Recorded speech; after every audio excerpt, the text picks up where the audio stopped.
এটি law of attraction 101। তো law of attraction কিভাবে কাজ করে? আপনি আপনার পছন্দের জিনিসটি কিভাবে প্রাপ্ত করবেন? এর সোজা উত্তর হচ্ছে সেই পছন্দের জিনিস নিয়ে বারবার আপনি চিন্তা করবেন এবং আপনার সব ধ্যান সেই জিনিসের উপর রাখলে আপনি সেই জিনিস প্রাপ্ত করতে পারবেন। আপনি কোনো কন্ট্রাডিক্টরি চিন্তা করবেন না বা বিপরীতমুখী চিন্তা করবেন না। আর এরপর দেখুন কিভাবে ইউনিভার্স সেই জিনিস আপনাকে পাইয়ে দেয়। ইউনিভার্সের এতে কিছুই আসে যায় না যে আপনার পছন্দের জিনিসটি আপনার মাথায় কত লম্বা সময় ধরে ঘুরছে। ইউনিভার্স আপনার পছন্দের জিনিসটি আপনাকে পাইয়ে দিবেই। যে ফ্যাক্টরটি এখানে সবচেয়ে বেশি ইম্পর্ট্যান্ট তা হলো আমি কতটুকু রেজিস্ট্যান্সের মধ্যে আছি। কারণ অনেক সময় এই রকম হয় যে আপনি যা চান তা আপনার কাছে এসে পড়ে, কিন্তু সেই জিনিস আপনার কাছে বেশি দিন টিকে থাকতে পারে না। অ্যাজ এ হিউম্যান যে কোনো বস্তুকে ফিজিক্যাল ফর্মে দেখাটাই রিয়ালিটি। এরপর আপনি সেই রিয়ালিটিকে এক্সামিন করতে চান, আর এটাই আপনার ডাউনফল। কারণ আপনি যখন সেই রিয়ালিটির কম্পোনেন্টকে এক্সামিন করছেন, অথবা বলতে পারেন আপনি সেই রিয়ালিটিকে পরীক্ষা করছেন, আর এই পরীক্ষা করার ফিলিংস আপনাকে ভালো ফিল করায় না। কারণ আপনি তখন সেই মোমেন্টামের প্র্যাকটিস করছেন, যেই মোমেন্টাম কিনা আপনার পছন্দের জিনিস প্রাপ্ত হতে সহজ করে। আপনি যেই জিনিস পাওয়ার জন্য কেয়ার করেন না সেই জিনিস পাওয়া আপনার জন্য সহজ হয়ে যায়।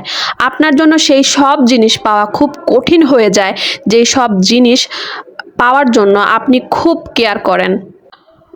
অর্থাৎ আপনি যখন আপনার পছন্দের কোনো জিনিস পাওয়ার জন্য বেশি কেয়ার করেন না, তখনই সেই জিনিস পাওয়া আপনার জন্য সহজ হয়ে যায়। এই সব কিছু ল বেস কথাবার্তা। এই সব ল থেকে আপনি মুক্ত হতে চান। যদি আপনি কোনো কিছু চান আর সেই জিনিস যদি আপনার কাছে নাও আসে, আর আপনার কাছে যে এই জিনিসটি আসছে না, এই না আসা নিয়ে আপনি যদি কোনো কেয়ার না করে থাকেন, তাহলে আপনার জন্য সেই জিনিস পাওয়া খুব সহজ হয়ে যায়। তো এর মানে এই না যে you sucks, I don't care. এর মানে হচ্ছে যেহেতু এই জিনিসটি আমার কাছে আসা বা না আসা নিয়ে আমি কোনো কেয়ার করি না, এর মানে আমি এই জিনিস আমার কাছে আসা নিয়ে রেজিস্ট করছি না বা কোনো বাধা দিচ্ছি না। এখন এটি ইজিলি আমার কাছে আসতে পারে। কিন্তু যদি এই জিনিসটি আমি অল্প অল্প চাই আর এটি পাওয়া নিয়েও অল্প অল্প রেজিস্ট্যান্স আছে, তাহলে এটি আমার কাছে আসা কিছুটা মুশকিল হয়ে যাবে।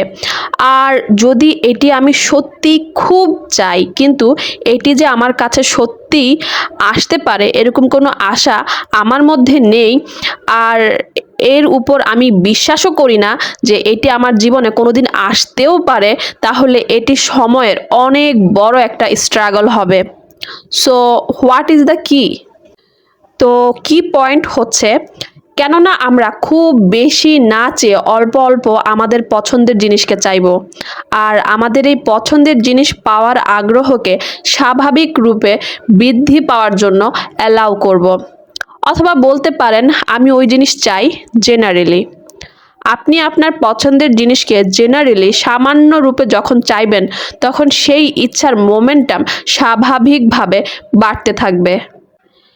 কারণ যদি আপনি সেই ইচ্ছার জেনারেল স্টেজে এসে পড়তে পারেন, তাহলে আপনার সেই ইচ্ছার পাওয়ার জন্য কম রেজিস্ট্যান্স থাকবে আপনার মধ্যে। আর ল অফ অ্যাট্রাকশন ওই ইচ্ছার মোমেন্টাম বৃদ্ধির করার কারণ হয়ে যাবে, আর এই ইচ্ছা একটি হেলদি ইচ্ছা হয়ে যাবে। আর কোনো রেজিস্ট্যান্স ছাড়াই এটি একটি হেলদি ইচ্ছায় পরিণত হবে। এরপর সেই ম্যানিফেস্টেশন সব জায়গায় আপনার সব এক্সপিরিয়েন্সের মধ্যেও আসতে শুরু করবে। তো আপনি কি এই ফর্মুলাটি ফলো করতে পারবেন? আর এটা শুধুমাত্র আপনিই জানেন যে আপনার কতটুকু জেনারেল হতে হবে। অন্যভাবে বলা যায় শুধুমাত্র আপনিই বুঝতে পারবেন যখন সেই সব চিন্তা আপনার মধ্যে আসে তখন আপনি কেমন ফিল করেন। কিন্তু আমরা সাজেস্ট করছি যে যখন আপনি খেয়াল করবেন যে আপনি আপনার চিন্তার ডিরেকশনের দিকে এগিয়ে যেতে থাকছেন, তখন আপনি আপনার চিন্তাগুলোকে নিজের মতো চলতে দিতে থাকেন। এরকম সময়ই আপনি জেনারেল হয়ে যান। আপনি যদি যে কোনো চিন্তা শুরু থেকেই জেনারেল হয়ে যান, তাহলে আপনি যেদিকে চান সেদিকে আপনার চিন্তার ডিরেকশনকে নিয়ে যেতে পারবেন। আপনি তখন চাইলেই আপনার চিন্তাগুলোকে বাড়াতে পারবেন, আপনি চাইলেই চিন্তাগুলোকে আপনি থামাতে পারবেন। আপনি আপনার চিন্তাগুলোকে পোস্টপন্ড করতে পারবেন, আবার আপনি এটিকে ভিতরেও আসতে দেওয়া থেকে বন্ধ রাখতে পারবেন।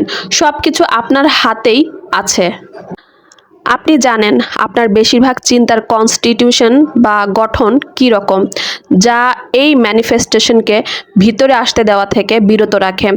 এখন আপনার মাথায় কি চলছে, আপনার অবজারভেশনই এখানে কাজ করবে। তো আমরা আপনাকে প্রশ্ন করছি, আপনি কি বিশ্বাস করেন যে আপনার ভর্টেক্স এক্সিস্ট করছে? আপনি কি মানেন যে আপনার জন্য একটি ভাইব্রেশনাল ভার্সন আগে থেকেই আপনার জন্য লাইনে দাঁড়িয়ে আছে? আপনি কি মানেন যে ইউনিভার্সাল ফোর্সেস, ইভেন্টস, সার্কামটেন্সেস এই সব কিছুর ব্যবস্থা করছে, আর কোঅপারেটিভ কম্পোনেন্টস আপনার জন্য তৈরি হয়ে দাঁড়িয়ে আছে?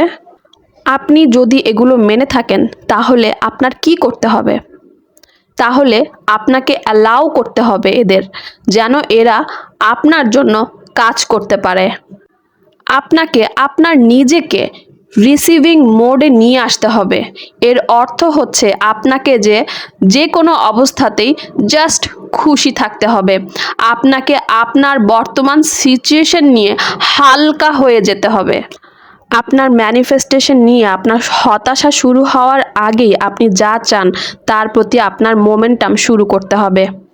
আর আপনার ফোকাস করার অ্যাবিলিটিও যেন অন্য কোনো দিকে না যায়, সেদিকেও আপনার ঠিক থাকতে হবে, কারণ আপনি আপনার ম্যানিফেস্টেশনের উপর ফোকাসড।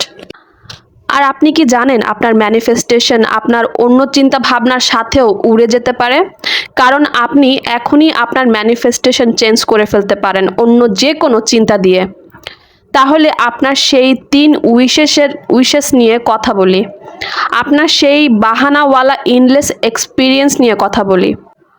কখনো এমন কোনো ম্যানিফেস্টেশন নিয়ে কমপ্লেইন করবেন না যা আপনার পছন্দ না, কারণ এই ম্যানিফেস্টেশন শুধুমাত্র আপনার দ্বারাই পরিবর্তন করা সম্ভব। আপনি কি এই কথাগুলো বুঝতে পারছেন? তাহলে এটা বলার মতো হয়ে গিয়েছে যে ভাই, আমি যা বানাচ্ছি তা আমার পছন্দ না, আমি যা হয়ে যাচ্ছি তা নিয়ে আমি হতাশ, আমি ওটা নিয়েও হতাশ যা আমি ক্রিয়েট করতে যাচ্ছি, আর আমি যা বানাচ্ছি ওটার সাবজেক্ট নিয়েও আমি হতাশ, আর এখন যা তৈরি হচ্ছে এর প্রসেসেও আমি হতাশ। তাহলে এভাবে তো আপনি সব কিছু উইয়ার্ড ওয়েতে রেডি করছেন। আপনি কি এটা বুঝতে পারছেন? তো এই সব দিকে যদি আপনি ধ্যান রাখেন, তাহলে আপনি উপকৃত হবেন। আপনার ইনার বিং কখনো পিছনে ফিরে তাকায় না, আপনার ইনার বিং কখনো কোনো কিছু মনে ধরেও রাখে না। এই মোমেন্টের আগের মোমেন্ট যেমনই ছিল না কেন, আপনার ইনার বিং আপনাকে দেওয়ার জন্য কখনো পিছনে ফিরে তাকায় না। আপনার ইনার বিং সব সময় সামনে দেখতে পছন্দ করে। তো আপনি যখন পিছনের দিকে তাকান, আপনার ইনার বিং আপনাকে মনে করিয়ে দেয় যে আমি এখন আর এই ব্যাপারে ভাবছি না। আপনার ইনার বিং আপনাকে বলে আপনাকে এখানে সাবজেক্টকে বদলাতে হবে। আপনি নেগেটিভ চিন্তা করছেন, আপনাকে এই নেগেটিভিটির সাবজেক্টকে পরিবর্তন করতে হবে। আপনার ইনার বিং বলে আপনার সাবজেক্ট আপনার হ্যাপিনেসের সাবজেক্ট হওয়া চাই, আর হ্যাপিনেস অনেক সাবজেক্টের মধ্যে আপনি পেতে পারেন।